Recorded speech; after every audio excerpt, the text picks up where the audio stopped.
শিক্ষক নিয়োগ দুর্নীতি মামলাতে তেরে ফুরে অ্যাকশনে ইডি। সাত সকালেই কেন্দ্রীয় সংস্থার এজেন্সির আধিকারিকরা তারা পৌঁছে গিয়েছেন বিভিন্ন জায়গায়। শহর জুড়ে ইডির হানা চলছে, শহরের একাধিক জায়গাতে এই অভিযান। তার মধ্যে প্রসন্ন রায়ের বেশ কয়েকটি ঠিকানাতে অভিযান শুরু হয়েছে। নিউ টাউনে একটি বিলাসবহুল বাংলো, নিউ টাউনেরই বলাকা আবাসন, সেখানকার দুটি ফ্ল্যাট, পাশাপাশি নয়াবাঁধের ফ্ল্যাটে এজেন্সির তল্লাশি। সার্বিকভাবে এই যে আজকে সাত সকালে ইডির রেড, কথা বলবো এই নিয়ে। আমাদের সঙ্গে টেলিফোনে রয়েছেন সুজয় পাল। সুজয়, এর আগে প্রসন্ন রায় তার নাম উঠে এসেছিল যখন পার্থ চট্টোপাধ্যায় গ্রেফতার এবং তার ঘনিষ্ঠরা গ্রেফতার হন, তো সেই সূত্রেই সে সময় সিবিআই এর রেড আমরা দেখেছিলাম।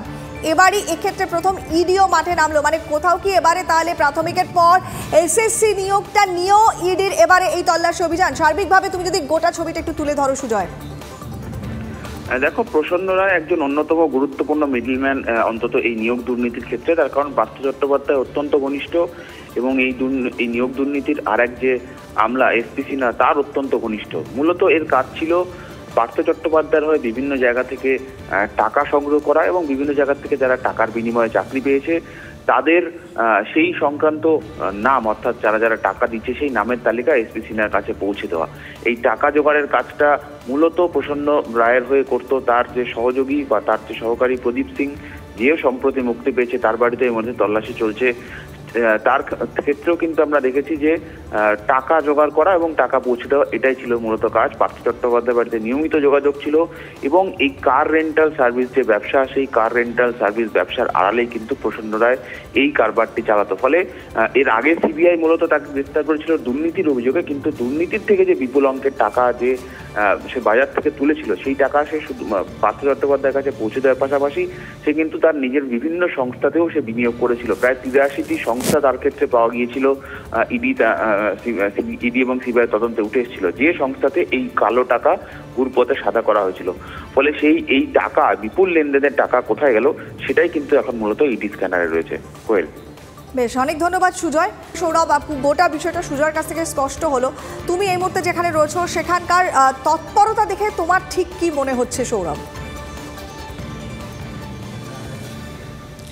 দেখো, নিউ টাউনের দ্য টার্মিনাস বিল্ডিং, সেই টার্মিনাস বিল্ডিংয়ে প্রসন্ন রায়ের যে অফিস রয়েছে, ঝাঁ চকচকে অফিস, সেই অফিসে এই মুহূর্তে ইডি আধিকারিকরা, সিআরপিএফ জওয়ানরা প্রায় ঘন্টা দেড়েক সময় হলো তারা কিন্তু এখানে অফিসের বাইরে অপেক্ষা করছেন। কারণ এখনও পর্যন্ত যে এই অফিসে যে চাবি, সেই চাবি কিন্তু এখনও আসেনি। চাবি আনতে বলা হয়েছে, কিন্তু যাকে আনতে বলা হয়েছে তিনি এখনও এখানে এসে পৌঁছননি। ফলে ইডি আধিকারিকরা যারা রয়েছেন তারা কিন্তু এখানে অপেক্ষা করছেন, সকাল থেকে এখনও পর্যন্ত অপেক্ষা করছে। প্রসন্ন রায়ের ক্ষেত্রে প্রসন্ন রায় এর আগেও কিন্তু যে দুর্নীতিকাণ্ড, সেই দুর্নীতিকাণ্ডে গ্রেফতার হয়েছিলেন, পরে তিনি জামিন পান।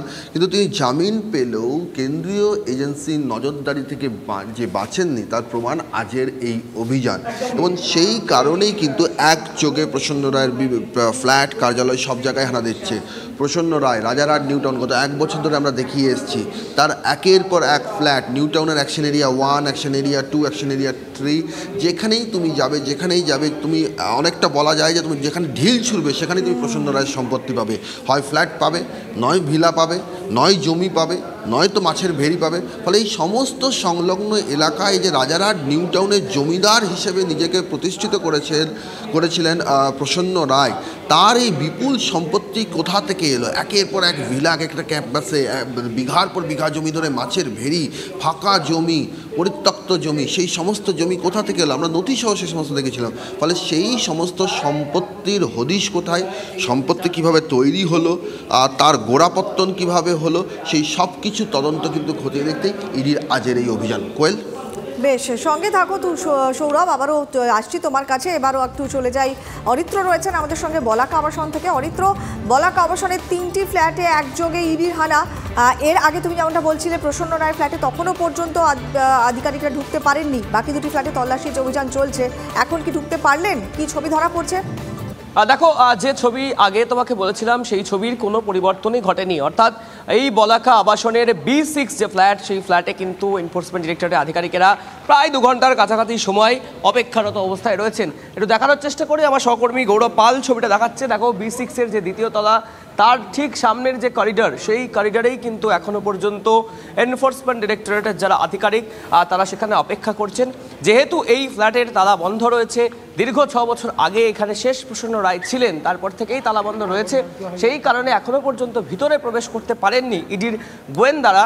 অন্যদিকে এই আবাসনের আরও যে দুটি ফ্ল্যাট অর্থাৎ A5 এবং A8 যে আবাসন, যেটা মূলত প্রদীপ সিং এই প্রসন্ন রায়েরই আরও একজন সহকারী বলা যেতে পারে, আর একজন মিডলম্যান বলা যেতে পারে, সেই প্রদীপ সিংয়ের আবাসনে কিন্তু তল্লাশি অভিযানের প্রায় 1 ঘন্টারও বেশি সময় অতিক্রান্ত হয়ে গিয়েছে। এবং যেটা আমরা ইডি সূত্রে খবর পাচ্ছি যে এই প্রদীপ সিংয়ের যিনি আত্মীয় রয়েছেন যারা বাড়িতে, তাদেরকে প্রাথমিকভাবে জিজ্ঞাসাবাদ করা হচ্ছে, পাশাপাশি একাধিক নথিপত্র নিয়েও কিন্তু তাদেরকে অপর একটি ফ্ল্যাটে সেই সমস্ত নথিপত্রগুলিকে খতিয়ে দেখা হচ্ছে। কিন্তু মূল যে এজেন্ট অর্থাৎ এই যে প্রসন্ন কুমার রায়, যেমনটা আমার সহকর্মী বলছিল যে পার্থ চট্টোপাধ্যায়ের অন্যতম সহকারী ছিলেন এই প্রসন্ন রায়, তার ফ্ল্যাটে কিন্তু এখনো পর্যন্ত পৌঁছতে পারেনি। শুধু ফ্ল্যাট নয়, এছাড়াও তার যে অফিস, আমার সহকর্মীরা সেখানেও রয়েছেন, সেখানেও কিন্তু ঢুকতে পারেনি ইডির গোয়েন্দারা। এই মুহূর্তে যেটা জানা যাচ্ছে ইডি সূত্রে যে এই যে B6 ফ্ল্যাট রয়েছে তার চাবি কোথায় রয়েছে, কার কাছে রয়েছে, সেই বিষয়গুলি নিয়েই কিন্তু গোয়েন্দারা আলোচনা করছেন। এছাড়াও ফ্ল্যাটের যিনি সেক্রেটারি রয়েছেন তাকেও ডেকে পাঠানো হয়েছিল, তার সাথেও কথা বলা হয়েছে। এবং এই মুহূর্তে কিন্তু এখনও তার যে ফ্ল্যাট রয়েছে B6-এ সেখানে প্রবেশ করতে পারেননি। কেন্দ্রীয় বাহিনীর গোয়েন্দারা যারা যেমন ভিতরে রয়েছেন, পাশাপাশি নিরাপত্তারক্ষী তারাও কিন্তু এই যে B6 আবাসন, সেই আবাসনটাকে ঘিরে রেখেছে। অর্থাৎ সামনে যেমন রয়েছে ঠিক পিছনেও কিন্তু সেন্ট্রাল ফোর্সের আধিকারিকরা রয়েছেন, যাতে কোনোভাবেই নিরাপত্তা ত্রুটি না হয়। এছাড়াও স্থানীয় থানার তরফ থেকে পুলিশ আধিকারিকরাও নিরাপত্তায় রয়েছেন আবাসনের বাইরে। দেখো, সব মিলিয়ে এসএসসির যে আর্থিক দুর্নীতি অর্থাৎ মানি লন্ডারিংয়ের যে বিষয়, সেই বিষয়ে কিন্তু মূলত আজকের এই তদন্ত অভিযান, যেটা ইডি সূত্র মারফত জানা যাচ্ছে। এবং সেই মোতাবেক এই প্রসন্ন কুমার রায়ের একাধিক জায়গায় স্থাবর অস্থাবর যা যা রয়েছে, সেই সমস্ত একাধিক জায়গায় কিন্তু ইডির গোয়েন্দারা পৌঁছে গিয়েছেন সকাল থেকেই। এছাড়াও প্রদীপ সিং তার ফ্ল্যাটেও তল্লাশি চালাচ্ছেন এনফোর্সমেন্ট ডিরেক্টরেটের আধিকারিকেরা, যেটা ইডি সূত্রে খবর। বিভিন্ন নথিপত্র খতিয়ে দেখছেন প্রদীপ সিংয়ের আবাসনে। বেশ, তুমি নজর রাখো। ইতিমধ্যে এই বলাকা আবাসন যেখানে অরিত্র রয়েছে, তার সেক্রেটারির বক্তব্য আমাদের কাছে এসে পৌঁছেছে। তিনি কি বলছেন একবার একটু শোনাই আপনাদের। প্রসন্নবাবু তো এখানে নেই। আরে প্রসন্নবাবুর ঘর তো তালা বন্ধ, এখানে তো থাকেন না উনি। আমাকে খোঁজ খবর নিচ্ছিল, আমি যাই। দাদা কম করে 6-7 সাল উনি থাকেন না এখানে? ওনার নামে ফ্ল্যাট না, ওনার মায়ের নামে এটা। এবারে আপনাদের আবার নিয়ে যাই একটু নয়াবাঁধে, সেখানেও তো তল্লাশি অভিযান চলছে। সোমা আমাদের সঙ্গে রয়েছেন, সোমার কাছ থেকে আবার একটু এখনকার আপডেট নিয়ে নিই। সোমা, খানিকটা সময় এগিয়েছে, তৎপরতা কি চোখে পড়ছে সোমা? হ্যাঁ, তৎপরতা একেবারে প্রথম থেকে বলা যেতে পারে, ভোরবেলা থেকে কিন্তু ইডি তদন্তকারী আধিকারিকরা তারা কিন্তু চলে এসেছেন এই নয়াবাদে। এখানে কিন্তু রোহিত জায়ের ফ্ল্যাট রয়েছে। যে আবাসনটা দেখতে পাচ্ছ, এই আবাসনেরই কিন্তু একতলাতেই থাকে রোহিত জা। এই রোহিত জা প্রসন্ন রায়ের ঘনিষ্ঠ। প্রসন্ন রায় সম্বন্ধে তো আমরা আগে থেকেই জেনেছি যে এই প্রসন্ন রায় তিনি কিন্তু এই যে নিয়োগ দুর্নীতিকাণ্ড, সেই নিয়োগ দুর্নীতিকাণ্ডে একেবারে মিডলম্যান হিসেবে কাজ করতো। তার বিরুদ্ধে যে অভিযোগটা রয়েছে, অযোগ্য প্রার্থীদের টাকার বিনিময়ে সে চাকরি দিত। তার সামনে পরিবহন ব্যবসা, অর্থাৎ পরিবহন ব্যবসা সে করতো, তার পেছনে কিন্তু এই ধরনের অর্থাৎ নিয়োগ দুর্নীতিকাণ্ডে এই যে অযোগ্য প্রার্থীদের জোগাড় করা, তাদের চাকরি দেওয়া এবং টাকার লেনদেন করা, সেই কাজটি করত। এবং তার সাথেই কিন্তু এই রোহিত ঝা, তার নামটি জড়িয়ে পড়েছে। এই রোহিত ঝা সেও কিন্তু পরিবহন ব্যবসায়ী বলেই আমরা জানতে পারছি। এবং রোহিত ঝা এই যে আবাসনটাতে রয়েছে, সেই আবাসনটি সে নিজেই প্রমোটিং করেছে। এবং রোহিত জা সম্বন্ধে স্থানীয় বাসিন্দারা যেটা বলছেন, গত 2 বছর ধরে রোহিত জায়ের যে সম্পত্তি তা কিন্তু একেবারে ফুলে ফেঁপে উঠেছে। ইডি তদন্তকারী আধিকারিকরা তারা কিন্তু এই যে নিয়োগ দুর্নীতিকাণ্ড, সেই নিয়োগ দুর্নীতিকাণ্ডে ইতিমধ্যে প্রসন্ন রায়, প্রদীপ সিং তাদেরকে অ্যারেস্ট করেছে সিবিআই, এবং তারা জেলও খেটেছে এবং জরিমানা নিয়ে তারা কিন্তু এখনও পর্যন্ত বাইরে রয়েছেন। কিন্তু নথিপত্র, যে সমস্ত নথিপত্র এই যে মিডলম্যান হিসেবে কাজ করত, কারা কারা তার সঙ্গে যুক্ত ছিল, এই যে রোহিত ঝা তার নাম উঠে এসেছে।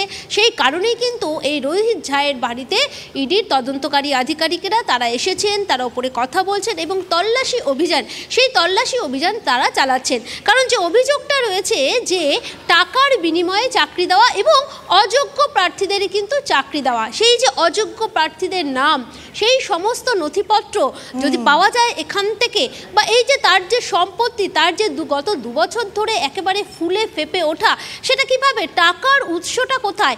এই যে দুর্নীতি, নিয়োগ দুর্নীতি, সেই নিয়োগ দুর্নীতিকে কেন্দ্র করেই কি তার এই ফুলে ফেপে ওঠা? এবং প্রসন্ন রায়ের সঙ্গে যে যোগাযোগ, তার যে যোগাযোগ এবং সে এই দুর্নীতির সাথে কতটা পরিমাণে যুক্ত রয়েছে, কাদের কাদের সে চাকরি দিয়েছে টাকার বিনিময়ে, সেই সমস্ত বিষয়গুলো কিন্তু ইডির তদন্তকারী আধিকারিকেরা তারা কিন্তু খতিয়ে দেখছেন। তার বাড়িতে তল্লাশি অভিযান চলছে। সব বিষয়টা এবারে যেহেতু এনফোর্সমেন্ট ডাইরেক্টরেট হাতে নিয়েছে শোভা, বোঝাই যাচ্ছে এর আগে সিবিআই যখন তাকে অ্যারেস্ট করে এই প্রসন্ন রায়কে, তখন তো অ্যারেস্ট করলেও কোনো রকম কোনো ব্যবস্থা নেওয়া হয়নি। তারপরে প্রসন্নই আবেদন করেন যে সময় পেরিয়ে যাচ্ছে, কোনো ব্যবস্থা নেওয়া হচ্ছে না, তারপরে নির্দিষ্ট শর্ত সাপেক্ষে তার জামিন হয়। তো এবারে আবার যখন ইডি এই গোটা ব্যাপারটা হাতে নিয়েছে, তখন এই প্রসন্ন রায় এবং তার ঘনিষ্ঠরা তারা কিভাবে এই আর্থিক দুর্নীতিতে যুক্ত তারা তো দেখবেনই। নজর থাকুক। একবার একটু চলে যাই এই মুহূর্তে রঞ্জিতের কাছে। রঞ্জিত এই মুহূর্তে রয়েছেন অন্য আরেকটি জায়গা থেকে, একটি ভিলার সামনে থেকে, আইডিয়াল ভিলা, যেখানে সকাল থেকে আজকেও পৌঁছে গিয়েছেন ইডি আধিকারিকরা। রঞ্জিত, কি ছবি দেখছো, কি তৎপরতা চোখে পড়ছে আইডিয়াল ভিলায়? দেখো, প্রায় 1.5 ঘন্টার বেশি কিছু সময় অতিক্রান্ত হয়ে গেছে। ইডির তদন্তকারী আধিকারিকরা সঙ্গে কেন্দ্রীয় বাহিনী নিয়ে একযোগে কিন্তু তল্লাশি অভিযান সংগঠিত করছে এই আইডিয়াল ভিলায় 105 এবং 106 নম্বরে। অর্থাৎ ভিলা এর যে বাজার সম্পত্তির মূল্য কয়েক কোটি টাকা, এমনটাই কিন্তু আমরা ইডি সূত্র মারফত জানতে পারছি। এই বিপুল অঙ্কের টাকার উৎস কোথায়, আয়ের উৎস কোথায়? শুধু এই ভিলা নয়, প্রসন্ন রায়ের শুধু এই ভিলা নয়, আমরা দেখিয়েছিলাম প্রসন্ন রায়ের বাগানবাড়ি, প্রসন্ন রায়ের জমি, প্রসন্ন রায়ের একাধিক সম্পত্তি নিউ টাউনে রয়েছে। এমনকি তার স্ত্রীকে দুটো সুন্দরবনে দুটো হোটেলও দেওয়া হয়েছিল, উপহার হিসেবে হোটেল দেওয়া হয়েছিল। এই সমস্ত আয়ের উৎস কোথায়? আমাকে একটুখানি প্রসন্ন রায় সম্পর্কে একটুখানি অবগত করি আমাদের দর্শকদের। প্রসন্ন রায় একজন ছিল পরিবহন ব্যবসায়ী এবং পরিবহন ব্যবসার সূত্র মারফত তিনি প্রাক্তন এসএসসির উপদেষ্টা কমিটির প্রাক্তন যে চেয়ারম্যান ছিল, অর্থাৎ এসপি সিনহা সেই গাড়ি ভাড়া নিয়েছিল এবং তারপর থেকে যোগসূত্র স্থাপন এবং সল্টলেকে সেই পরিবহন যে ব্যবসার প্রতিষ্ঠান ছিল সেইখান থেকেই এসপি সিনহার সঙ্গে যোগাযোগ। তারপরে ক্রমাগত পার্থ চট্টোপাধ্যায়, জীবন কৃষ্ণ সাহা, একাধিক মন্ত্রীর সঙ্গে ওঠা বসা। এবং যেটি এসএসসি সূত্র মারফত আমরাও জানতে পেরেছি যে শুধু তার যে যোগসূত্র নয়, যারা অনৈতিকভাবে চাকরি পেয়েছিল, অর্থাৎ নবম থেকে দ্বাদশ শ্রেণী এসএসসির যে চাকরি পেয়েছিল, অযোগ্য প্রার্থী, তাদেরকে যোগ্য করার একটা মিডিয়েটর হিসেবে কাজ করত এই প্রসন্ন রায় এবং মিডিয়েটরের বদলে বিপুল অঙ্কের টাকা নিত এবং সেই টাকা কিন্তু এই প্রসন্ন রায়ের মারফত কিন্তু যেত মন্ত্রীর ঘরে। এমনটাই কিন্তু সিবিআই তদন্ত উঠে এসছে। তবে এই বিপুল সম্পত্তির হদিশ পেতেই কিন্তু মরিয়া ইডির তদন্তকারী আধিকারিকরা এই মুহূর্তে এই আইডিয়াল ভিলার, দুটি ভিলার মধ্যে তারা তদন্ত অভিযান, তল্লাশি অভিযান সংগঠিত করছে। বেশ কিছু নথি ঘেঁটে দেখছে এবং পাশাপাশি তোমাকে আমি জানিয়ে রাখি যে বেশ কিছু নথি ঘেঁটে দেখছে তার পরিবারের, অর্থাৎ প্রসন্ন রায়ের পরিবারের। বুঝতেই পারছি তল্লাশি অভিযান চলছে এবং তুমি যেমনটা বললে আবারও একবার সেই পুরনো জিনিসটা আমরা আবারও এই মুহূর্তে ঝালিয়ে নিচ্ছি, কারণ মাঝখানে এই প্রসন্ন রায় জামিন পাওয়ার পরে বিষয়টা একটু থিতিয়ে গেছিল। আবার আজকে সকালে ইডি রেডের পর গোটা বিষয়টা সামনে চলে আসছে এবং কিভাবে একটার সাথে একটা কানেক্টেড সেটা এবারে স্পষ্ট হচ্ছে। তোমাদের চারজনকে আপাতত অনেক ধন্যবাদ। আবারও পরবর্তীতে যোগাযোগ করছি, কারণ ইতিমধ্যেই সকাল 6:30 থেকে একযোগে ইডি রেড বিভিন্ন জায়গাতে, প্রত্যেকটা মুহূর্তের আপডেট থাকবে।